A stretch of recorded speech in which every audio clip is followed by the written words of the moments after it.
ជំរាបសួរពុកម៉ែបងប្អូនទាំងអស់គ្នាថ្ងៃនេះគឺខ្ញុំនឹងធ្វើវីដេអូបង្ហាញតាក់ទងមួយការបង្កើតទៅលើ Gmail ណាគឺយើងទុកដោនទៅលើកម្មវិធីហើយដូចទូរស័ព្ទនេះម្ដងអញ្ចឹងគឺតាមតា reset ហើយអញ្ចឹងគឺយើងចូលទៅបង្កើតទាំងអស់គ្នាដើម្បីដោនកម្មវិធីណា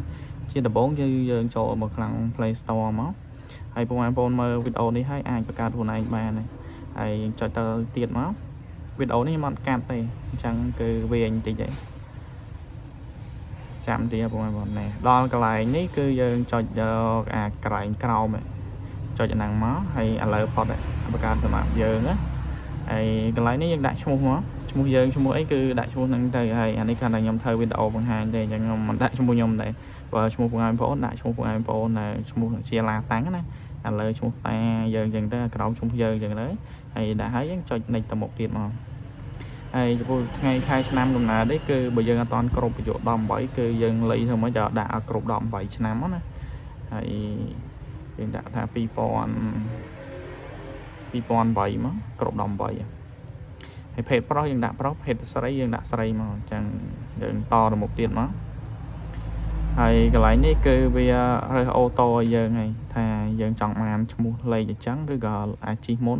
នេះតាមុននេះយើងមុនយ៉ាងទៅហើយបើយើងអត់ឆ្លាញ់ទេយើងចុចបង្កើតខ្លួនឯងមកយើងដាក់ឈ្មោះយើងហើយដាក់លេខមកប៉ុន្តែនេះគឺដោយសារខ្ញុំធ្វើវីដេអូបង្ហាញទេអញ្ចឹងគឺខ្ញុំរើសឥឡូវមកមានឈ្មោះយើងហើយមានលេខ808ហ្នឹងយើងចុចតទៀតមកហើយចំពោះពាក្យសម្ងាត់គឺយើងត្រូវមានសញ្ញា add ឬក៏លេខអក្សរធំណាយើងដាក់លេខគ្នាមកឲ្យដូចខ្ញុំដាក់ add ពីដើមមក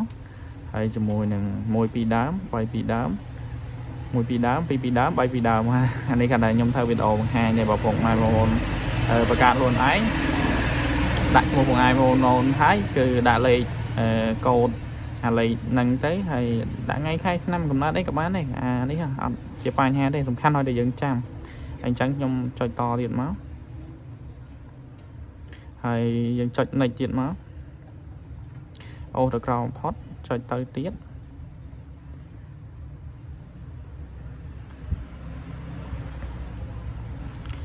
ចាំតិចសិនមក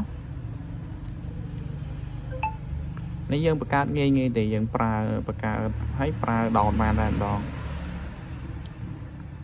ចាំតិចសិនមកខ្ញុំអត់កាត់ទេវីដេអូនេះហើយយើងចុចតទៀតអូខេវាពងដដាចុចទៅទៀត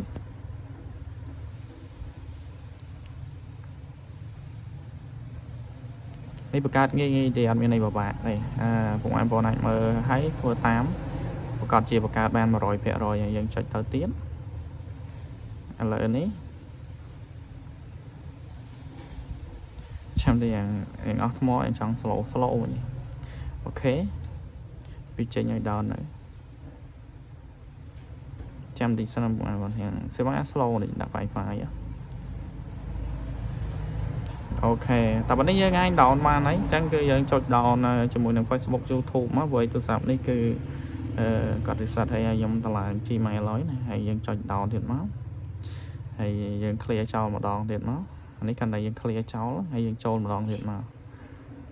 គីឡូនេះដល់កន្លែងនេះតែយើង clear ចោលហើយចេញមកយើងចុច skip មកកន្លែងហ្នឹង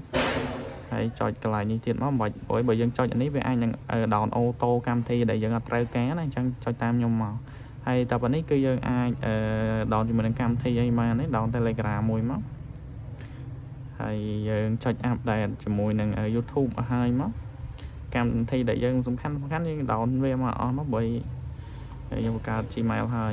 update មកហើយចង់ដោន TikTok អីទៀតក៏បានចុចដោន TikTok ទៀតមកហើយតែប៉ុណ្ណឹងគឺយើងអាចបង្កើតជោគជ័យដោនកម្មវិធីបានហើយវីដេអូហ្នឹងគឺមានតែប៉ុណ្្នឹងដែរអរគុណបងប្អូនទាំងអស់គ្នាដែលបានទស្សនាវីដេអូមួយនេះតាំងពីដើមរហូតមកដល់ចប់បើមានចម្ងល់អីអាច comment សួរបានអរគុណ